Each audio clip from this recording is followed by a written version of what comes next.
ये कहानी आपको रुला देगी। अगर आप अपने माँ बाप से सच्चा प्यार करते हो ना, तो इस 2 मिनट की कहानी को पूरा जरूर पढ़ना। और अगर अंदर से एक आवाज आई तो यह कहानी अपने उन कमीने दोस्तों को जरूर शेयर कर देना। तो चलिए शुरू करते हैं।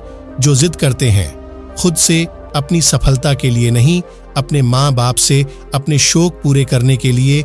एक लड़के ने अपने पिता से कहा, पापा मुझे नया मोबाइल चाहिए। पिता ने कहा, बेटा अभी कुछ वक्त रुक जा, फिर तुझे एक नया मोबाइल दिला दूंगा।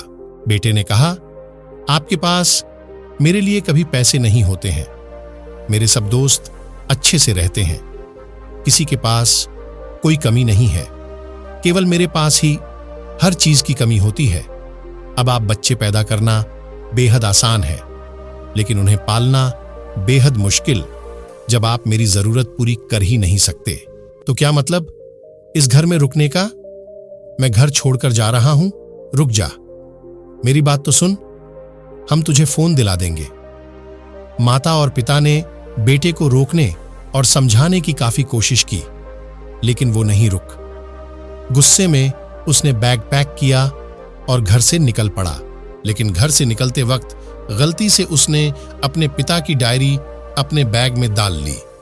पिता की आदत थी कि वह हमेशा डायरी लिखा करते थे और उनकी डायरी को छूने की परमिशन किसी को भी नहीं थी। लड़का घर से काफी दूर आ गया और थक कर बैठ गया। जब उसने वो डायरी देखा तो उसने सोचा, आखिर मिल ही गया खजाना। आज पता चल जाएगा कि मेरे पिताजी ने कहां कहां दौलत छुपा रखे हैं और उन्हें किन किन लोगों से पैसे लेने हैं। और सरा का सरा लेखा झुका, आज मुझे मिल जाएगा। बेटे को लगा इस डायरी में पिताजी की सारी लेन देन का हिसाब होगा। जैसे ही लड़के ने उस डायरी को पढ़ना शुरू किया, उसकी आंखों से आंसू बहने लगे। डायरी की शुरुआती पन्नों में बेटे को जो बाइक दिलाई थी उसका हिसाब लिखा था, जिसकी EMI पिताजी अभी तक चुका रहे थे।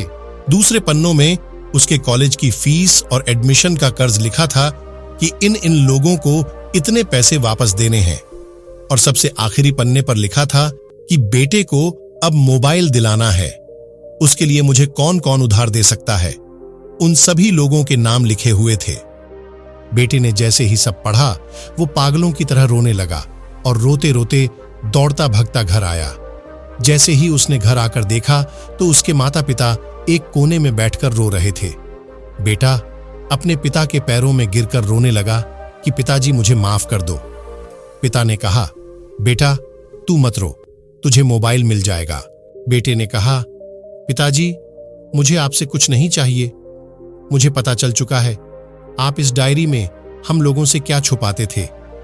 मैं अब आपको कोई काम नहीं करने दूंगा, मैं मेहनत करके सब कुछ ठीक करूंगा। ये सुनकर पिताजी ने बेटे को गले से लगा लिया।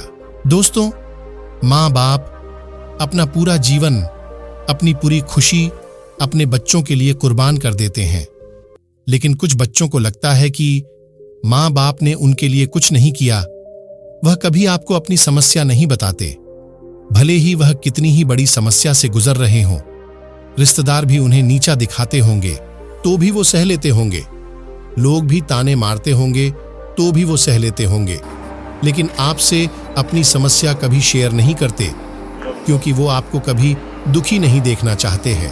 अब आपका फर्ज बनता है अपने माँ बाप को अच्छी तरह रखना और उन्हें सुख देना, ताकि वो भी अपने जीवन का बचा हुआ समय सुख में गुजार सके। यदि आप अभी भी नींद में सोए हो तो आप जग जाइए और अपने शौक पूरे करने पर नहीं, अपना करियर बनाने पर ध्यान दीजिए, क्योंकि अगर आप अपने माँ बाप के रहते कुछ नहीं कर पाए तो बाद में आप सोने का महल भी बना लोगे ना, उसमें भी आपको नींद नहीं आएगी। अपने जीवन में कुछ बेहतर कर लीजिए, ताकि आपके माता पिता को उम्र होने के बाद भी काम करना ना पड़े। अगर कहानी अच्छी लगी तो इसे सभी के साथ शेयर कीजिए, और अगर अभी तक लाइक नहीं किए हैं तो जरूर कीजिए। धन्यवाद।